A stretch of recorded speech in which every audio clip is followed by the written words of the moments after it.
welcome to JIT-TVzw News Bulletin, where we bring you daily news, information, current affairs, business and investment, as well as finance and what is happening in the world of stock markets and global economics. Entertainment is our business. News on multiple platforms for all Zimbabweans and all Africans on one channel. The time is here. Isikhathi sifikile. Here are your headlines. The South Zimbabwe government has put in place response mechanisms as the country will be affected by a tropical storm Anna this week. Cryptocurrency market is off its value as it continues to fall since the beginning of the year. On your sports, the Africa Cup of Nations hosts Cameroon beat Comoros Island 2-1 in a mud match that left 6 people dead. Your leading story this hour: 13 districts in Zimbabwe are said to be affected by a tropical storm named Anna, which is expected to hit Mozambique from this week.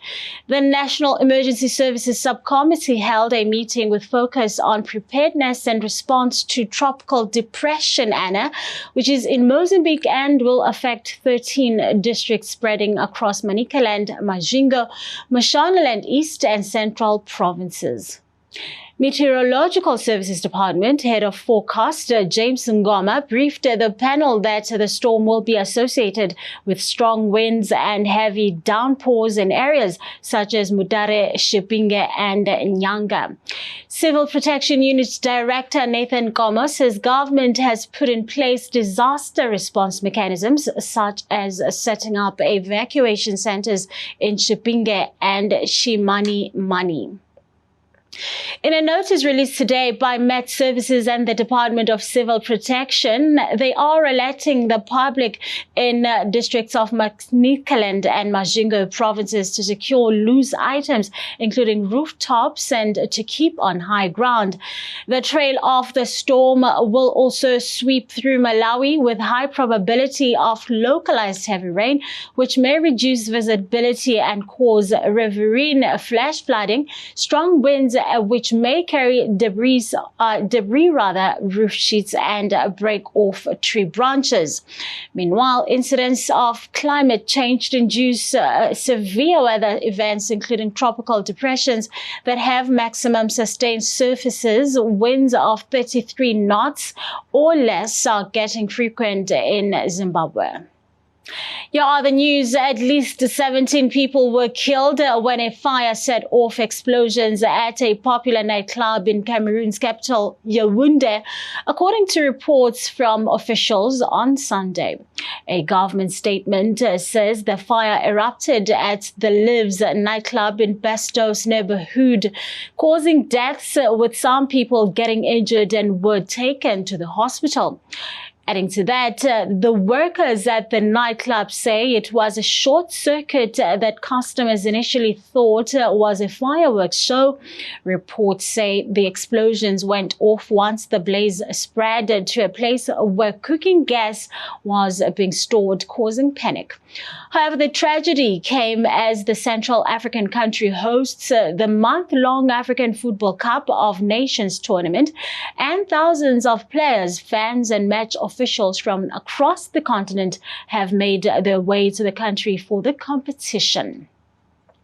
Meanwhile, the government says investigations were continuing to determine the names and nationalities of the victims, and Cameroonian President Paul Biya calls for calm and assured players and fans of their safety. The championships, featuring teams from 24 countries originally was scheduled for 2021, was postponed because of the pandemic. Coming up next is your JIT TV business news.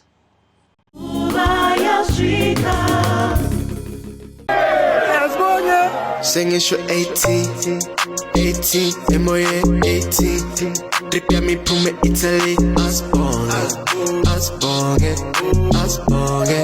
de la sangue. Sing it's your 18, 18, MOA 18. Prepare me pour me Italy. It's lit. It's the JIT experience, guys. This is the JIT experience. De la sangue. Sing it's your 18, 18, 18, MOA 18.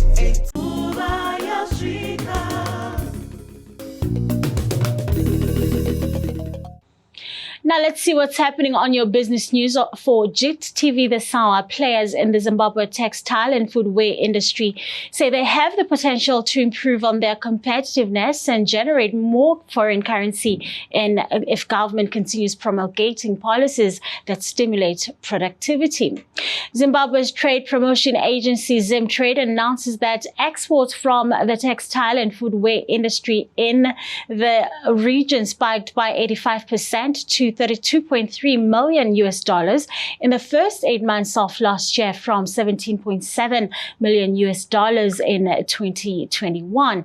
It further attributes the surge in exports from Zimbabwe to increased demand for merchandise such as protective clothing in the regional market like Zambia and DRC. However, in separate interviews, industrialists in the textile and footwear sector say given that most companies were operating an antiquated machinery, government should avail affordable working capital targeting the whole value chains. Speaking to journalists, Bulawayo Leather Cluster Secretary Fungai Zinondiramba says the first thing that needs to be done is make affordable working capital available. And secondly, most companies need to retool in terms of equipment that is being used to produce, and retooling should target the whole value chains.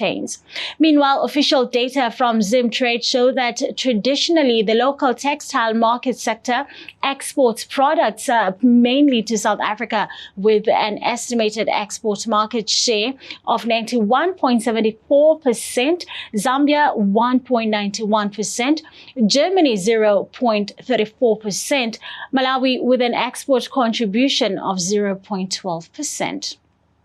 Moving on to other news, the cryptocurrency market has around $130 billion wiped off its value over the last 24 hours as major digital coins continued their multi-day sell-off.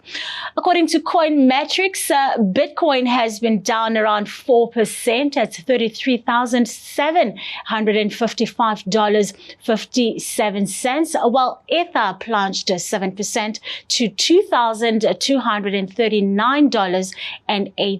But earlier before, both fell to their lowest points since July and are each about 50% off their all-time highs. Cryptocurrencies are moving in tandem with stocks which have continued to fall since the beginning of the year and just came off their worst week since March 2020. Meanwhile, investors have been selling risk assets like technology stocks as they prepare for tighter monetary policy from the U.S. Federal Reserve and higher interest rates. Furthermore, Vijay Iyer, Vice President of Corporate Development and International Expansion, says Bitcoin and crypto have been reacting much more violently given the nature of the asset class, and they are likely to test 30 to 32,000 given current sentiment and momentum. Several other analysts have said that they see $30,000 as the next level of support for the cryptocurrency to test. However, analyst John Roque of 22V Research says Bitcoin could fall even further, and he too has been using $30,000 as a target, but noted that the median historical bear market for Bitcoin is down to 78%. Bitcoin is currently about 50% off of its all-time high. Meanwhile, investors are also assessing the impact of further regulation of the cryptocurrency market. And last week, Russia's central bank proposed banning the use and mining of cryptocurrencies. This brings us to the end of our business news bulletin this hour. Up next is your sports and entertainment.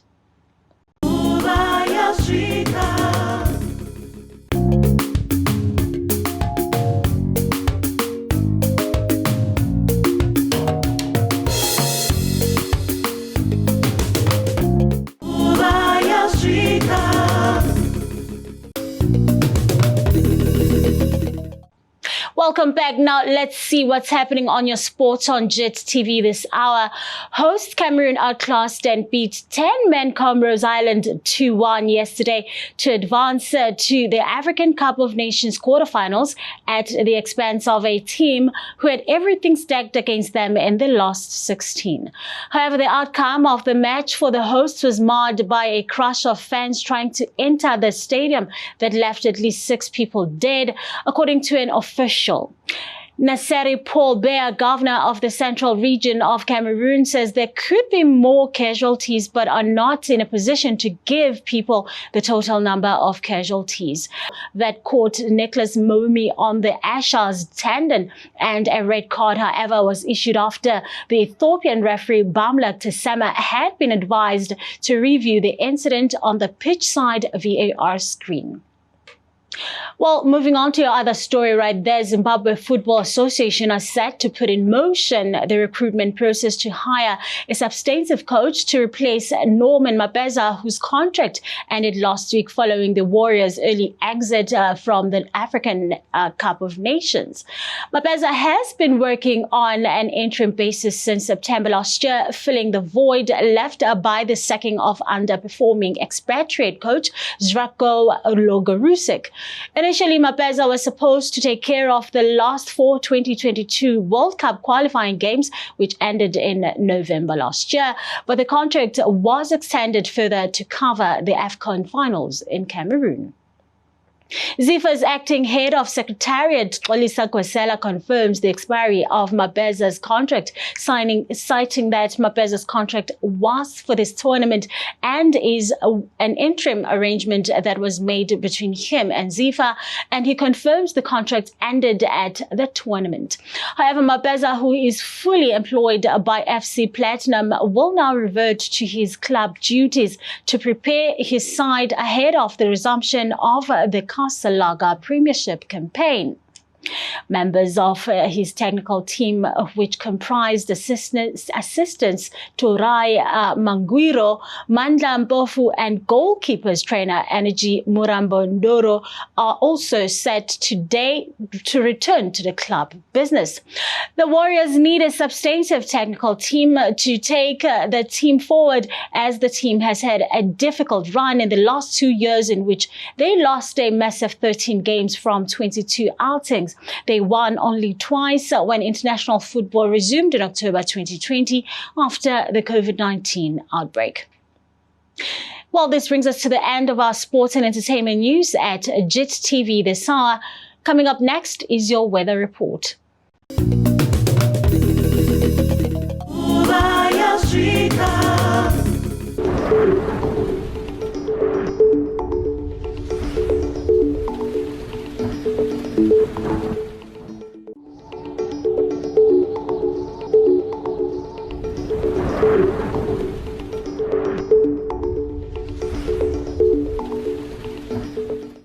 This brings us to the end of your JIT TV news bulletin this hour. Stay tuned to JIT TV as we bring you the best in entertainment news, information, analysis, sports, business, and all the headlines of the day.